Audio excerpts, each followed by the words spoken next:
Em nome do Senhor Jesus Cristo, meu nome é Pastor Valmir e nós estamos em reconstrução. Exatamente, estamos em reconstrução, assim como Neemias. Estou aqui com a Bíblia aberta, Neemias capítulo 1. Neemias ora por Jerusalém. Durante 4 meses, Neemias orou e jejuou pela sua família, pelo seu estado, pela sua cidade que havia sido destruída.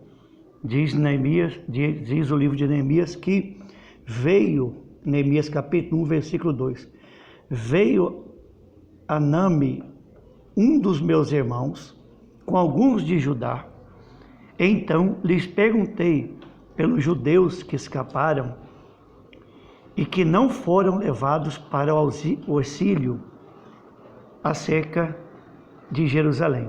Disseram-me: o restante que não foram levados para exílio se acham lá na província e estão em grande miséria e desprezo, e os muros de Jerusalém estão derribados e as portas queimadas. Veja, Neemias, uma vida boa, copeiro do rei, se alimentava das comidas do rei, das bebidas, enfim, ele tinha do bom e do melhor como copeiro, um homem íntegro, reto, de confiança, porque para trabalhar com o rei tinha que ter essas características, fiel.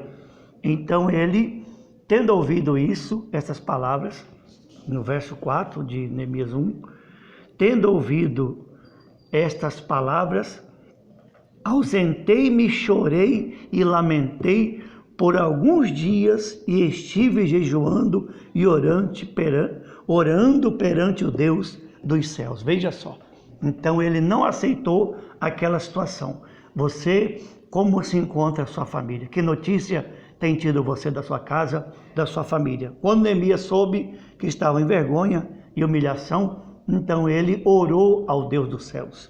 Diz os sábios que ele orou durante 4 meses. 4 meses ele esteve orando, jejuando, pedindo a Deus a direção. Até que Deus então deu a direção para ele, porque ele tinha que trabalhar.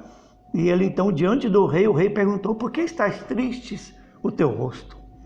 E ele então: como não estaria eu triste se a minha família está destruída e a cidade dos meus pais estão totalmente derrubados, os muros caídos? Então o rei deu a carta para ele, para que ele fosse. O rei perguntou: quanto tempo você precisa para resolver esse problema? Ele pediu autorização no serviço para o rei e foi para Jerusalém. Foi para Jerusalém, mais ou menos 1,5 km a viagem que ele fez até Jerusalém, até a cidade dos seus pais. Chegando lá, ele durante 3 dias esteve observando a cidade, os muros caídos, não falou nada a ninguém. No capítulo 2, no verso 12, disse assim: então à noite me levantei e uns poucos homens comigo, não declarei a ninguém o que o meu Deus pusera no coração para eu fazer em Jerusalém. Não havia comigo animal algum, senão o que eu montava. Veja só que ele chamou uns poucos homens com ele, porque nem todos que estão com você, acredita, nem todos têm a mesma fé. Assim como os dedos das mãos não são iguais. Então cada um tem uma fé. E ele levou aquele que estava com a fé que ele tinha para observar a situação dos muros. Observando, então ele começou a fazer a obra e ele durou 52 dias para construir os muros, reparou as portas, enfim, levantou os muros que estavam caídos. Por isso, estamos em reconstrução, estamos em obra, devemos edificar os nossos muros, rever os nossos conceitos, analisar a nossa conduta para com Deus, porque estamos a 1 segundo do arrebatamento, tá certo? Que Deus abençoe a todos, em o nome do Senhor Jesus.